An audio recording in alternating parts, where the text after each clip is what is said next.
very basic zombie film set in Vegas. Could you beat the villain? Could I beat Zeus the super zombie? Yes I could.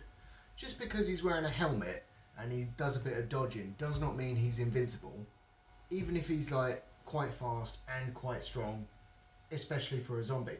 A lot of the people in this film have automatic weapons. They fire at him and he goes and he's fine. Why are they, if they can't hit him in the head and he's wearing a helmet, stop trying to shoot him in the head. You've got a machine gun, just take out his legs, he's going to fall over. Or, and a lot of the characters don't know this it seems, but he seems to be able to make zombie babies, so kick him in the nads, that's probably going to work as well. How would you improve this film? The title, Army of the Dead, oddly enough this is not a continuation of Zack Snyder's Dawn of the Dead remake, so that title's confusing. I know he says it's a homage, but there are a few things in this film that I've not seen in a zombie film before, like the dried up zombies who reanimate when they get wet, or the time loop, or the robot zombies. Those things are not elaborated on. They're mentioned once and then, never again. So try and make it original, why don't you? We've already seen films with smart zombies and fast zombies and even a zombie film set in Vegas. And I thought the theme of like greed and excess was something that's going to show up in the film because it's set in Vegas, so why wouldn't it? But I'm not really sure what this film's commenting on. But there's a newlywed couple at the start of the film who are listening to Suspicious Minds by Elvis Presley, which is about a failing relationship, so that was an odd choice. And I understand how the newlyweds failed to see that army convoy coming towards them on the road, but I don't understand how that one civilian car causes the army convoy to like crash and all sorts and lose their cargo.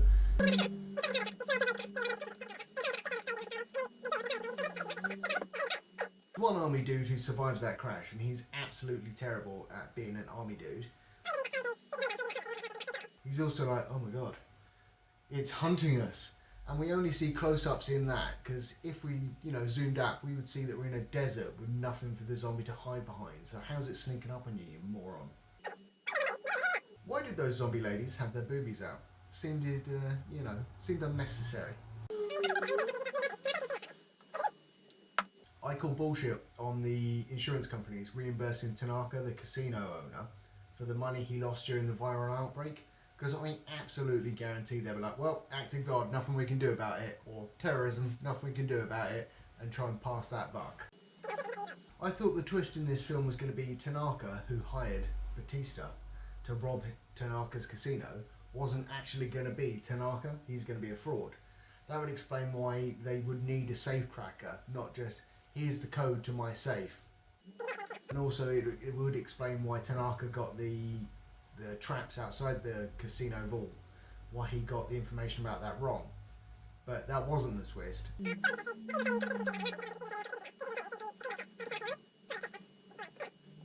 There's a security guy called Bert in this film at the start, and he's acting like a real dick. And, he's set up to be a villain. And then he gets taken away by the Queen Zombie, he gets turned into what they call like an alpha zombie. Batista's daughter, who he was mean to before, she basically just shoots him. So there's no real drama. I don't really know why his character was included. Why did Batista decide not to shoot his zombie wife, but instead stab her in the head, as if that's any more respectful?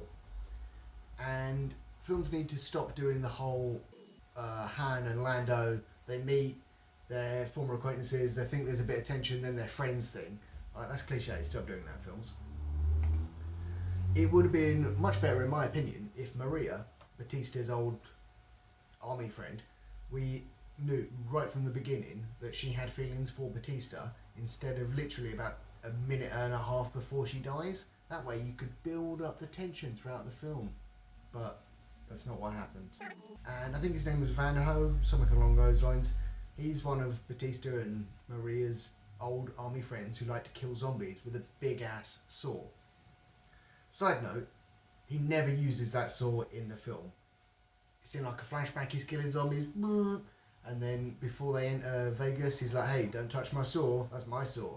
Never uses it. Absolutely fucking ridiculous. But point is, he says, When we were like killing the zombies, I never really thought of them as people, but now all I can see is their faces. He's a haunted man. He's got like PTSD or whatever, and then he says, going back and killing more zombies might be cathartic. No, no, it won't be. It'll make it much worse. You fucking idiot! Like, what's going on? Who decided that was an appropriate thing?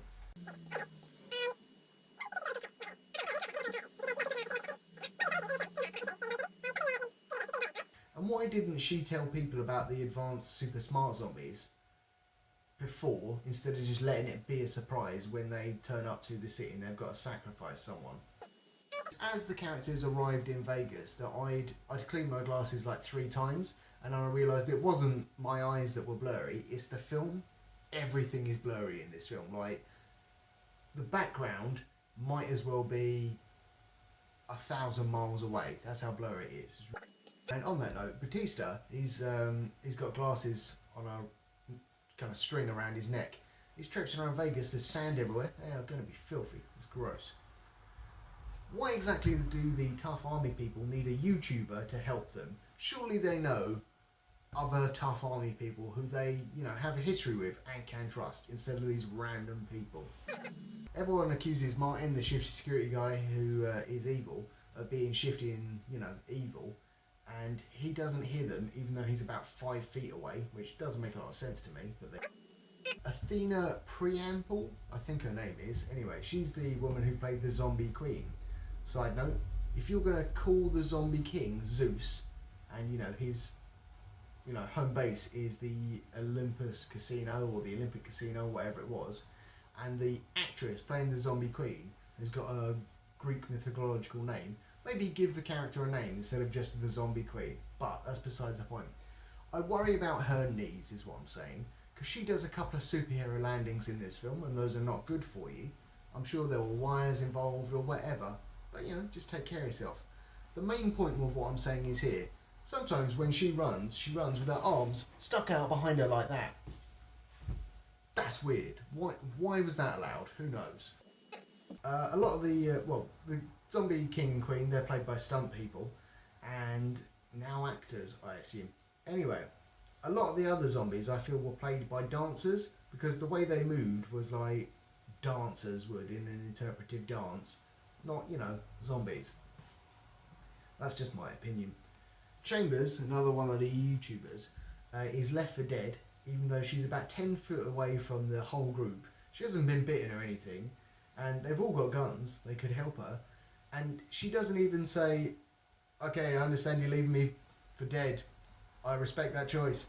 Oh, by the way, that guy there, Martin, the evil one, who we all don't like, yeah, he's the one that just locked me in a room and tried to kill me.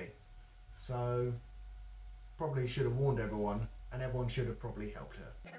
How exactly does microwaving a zombie hand lure another zombie away from multiple human beings who are standing right in front of it? Didn't believe that. And why would they not just throw a corpse down, this corridor full of traps, instead of luring several zombies and trying to get them to set the traps off? Didn't make any sense. Peters, the CGI pilot, needs to cut the sarcasm when she's dealing with life or death situations. And also, it's strange to me that Groot, from the Guardians of the Galaxy films, is a talking tree person who doesn't exist, but fits better and looks like he's actually in the scenes more than the CGI replacement pilot that they did.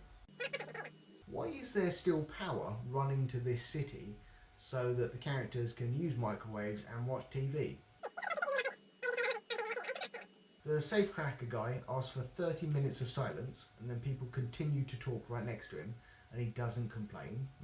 How exactly were they planning to get $200 million and about half a dozen people onto one tiny little helicopter and fly it out of the city, especially when they were not allowed to fly a helicopter into the city?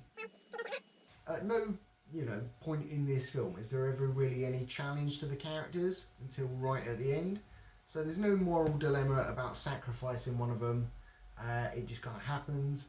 There's no real issues with them getting into the safe. It just kind of happens. And there's no serious consideration of like leaving some of the characters behind so they can take, the survivors can take an extra share of the money. And it was just like, if the characters aren't really fussed, why am I fussed? And I wasn't. The safecracker guy, his motivation was the thrill of cracking open this big ass safe.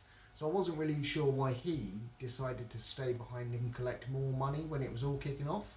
Because he wasn't motivated by the money. He'd already opened the safe. His motivation was gone. He should just leave now. The safecracker guy pushes Vandero, or whatever his name was, into the safe to protect him from zombies. And it does so. And presumably there is like a latch on the inside of the safe door that just allows him to open it, because he's not locked in the safe forever now, because we see him at the end of the film. And also, you know, that safe survived a nuclear blast, and he's not dead from the radiation. What was the point of the zombie tiger? It didn't really do anything, and let's be honest, it didn't really look that cool. It was just there. And do tigers throw their prey around cinematically, or do they just kill them? Because I think they might just kill them. Why did so many of the zombies have their shirts off? This is going back to when I think they were dancers, because there was one scene when they're all sad about like the zombie baby dying, and they're all like, oh, sadness. And then later in the film, there's a lot of zombies just running around with their top off, and it's like, no, this doesn't make sense. If you were, you know, in Vegas, escaping from the zombie horde, and then you get bitten, you're not be like, well, I'm going to take the top off now, and I'll just wait to turn into a zombie. Batista flips a card table like it's made of paper mache, implying that he has some sort of super strength. But later in the film, he struggles to move like a bed or a sofa that's blocking a door, so that's inconsistent. And Batista's daughter, whose name is Kate, I can see here, she goes on her own little side quest to save her friend. That's the whole motivation for her going into Vegas. We'll come back to that in a second. And she's got basically unlimited ammo when there are like drone zombies around. But then when she meets the king zombie, she's out of ammo. Oh no, sad. And also, she's got like an amazing level of accuracy when she's firing a gun. Survivors escape on a helicopter, and it's twisting and turning as it's going through the air, and it's like, whoa, crazy. And there is a pistol that is on the floor, like hanging right on the edge of the doorway, so it's half in, half out of the helicopter. And it doesn't fall out of the helicopter, even though the helicopter's doing that, which, you know, seems very odd to me. And exactly like the end of Resident Evil 2, there's a helicopter flying away from a nuclear blast that has destroyed the city full of zombies. And the helicopter crashes, and, you know, people are a bit bashed up, but, you know, they survive. And it is odd to me that the daughter, her whole motivation for going into the city was to find her friend Geeta, but we don't see if Geeta survived the helicopter crash, which is absolute bollocks. And Kate has to shoot Batista because he's been bitten by the zombie king. He's going to turn into a zombie. So is that a shot from the gun that she had that was out of ammo, or from that one other gun that was magnetized to the helicopter and didn't fall out, even though it was, you know, during a crash? I don't know. Right, rate that 5 beers. The building a wall to stop the invaders, and the president who says stuff is like kind of really cool when you think about it, and absolutely super patriotic, and the temperature checks like the COVID. It's all very timely, but this film was rubbish. I would give it 5 beers out of 5.